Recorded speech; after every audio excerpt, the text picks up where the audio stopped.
Hello and welcome to the Rapidbench Tabs Overview, Part 1, Project Config, Modules, and Instances tabs.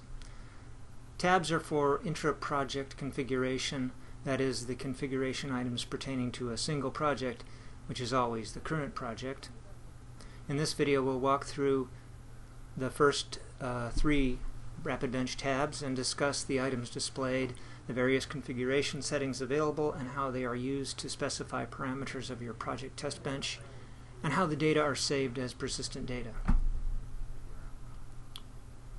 When you arrive at the initial Rapidbench view after logging in, no tabs are visible. Rapidbench only displays the tabs either after the Create Project action has been initiated or one of the other project actions from the left sidebar has been completed. Let's create a project. When we click on the Create Project button, all of the tabs are displayed and the active tab is Project Config. As mentioned before, since we have not identified the project with a name, none of the other tab views are enabled. Some terminology: I will refer to the top bar link as the tab and the area underneath in the middle of the screen as the tab view, or just the view. The project config view is where we provide some basic required information for the project. I'll enter a name.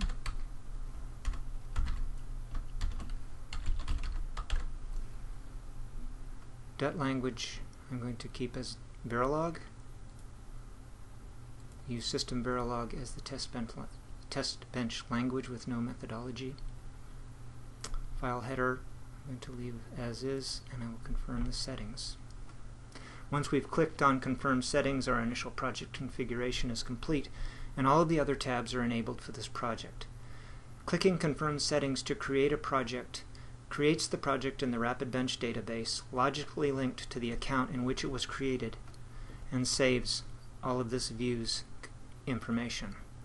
And from this point on, until the project is specifically deleted, the project and all data saved for it is persistent and can only be changed using the Rapidbench tool until this project is deleted by the account owner.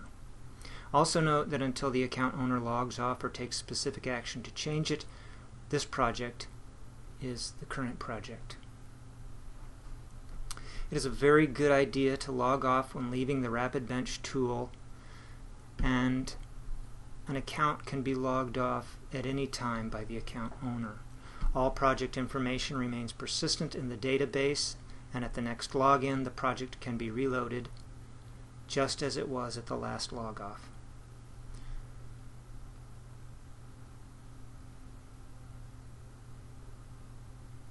Moving to the Modules tab. The Modules tab can be used to create and or configure modules in Rapidbench.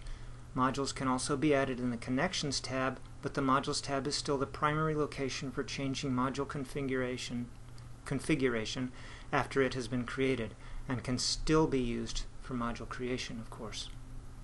For descriptions of all the methods of module creation, I encourage you to view the Module Details video. I'm going to create a .module.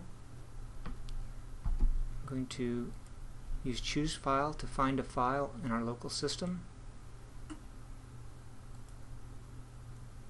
and I'll extract the module information from it. You can see it has some parameters, some port I/O, and that's all that Rapidbench needs for the test bench creation. This is not selected by default. We don't enable module file generation. You can click that button, but by default, it's because this module was obtained from a file. We will not. We'll select not to enable. Save, and we now have a module. These are existing standard BFMs. You can view the module information. They're already created. No need to create them. You can select a module and edit it. you can select a module and remove it. Moving to the Instance tab. This is where instances are created, can be created. Again, the Connections tab allows creation of instance.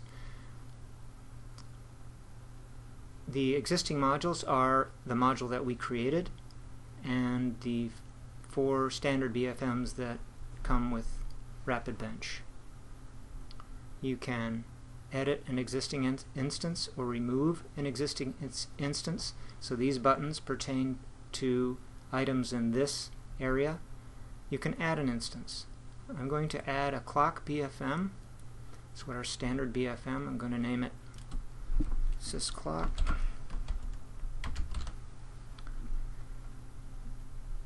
Clock speed can be changed, the units can be changed, clock skew, duty cycle. I'll save that instance. Now we have an instance of a clock. I will also add an instance of our DUT module. Here you see the parameters that were defined for the module can be changed here on a per instance basis. The instance name is given by default. Instance names must be unique, and save. So for the data on this tab, creating an instance in this way, clicking the Save button, puts all of the instance information into the database for this account and this project and the selected module. And also for the module, when you click Save, creating a module in this way, clicking the Save button puts all of the module information into the database for this account and this project. So that concludes the Rapidbench Project Configuration tabs Part 1. We'll talk about the others in a Part 2. Thank you. Have a nice day.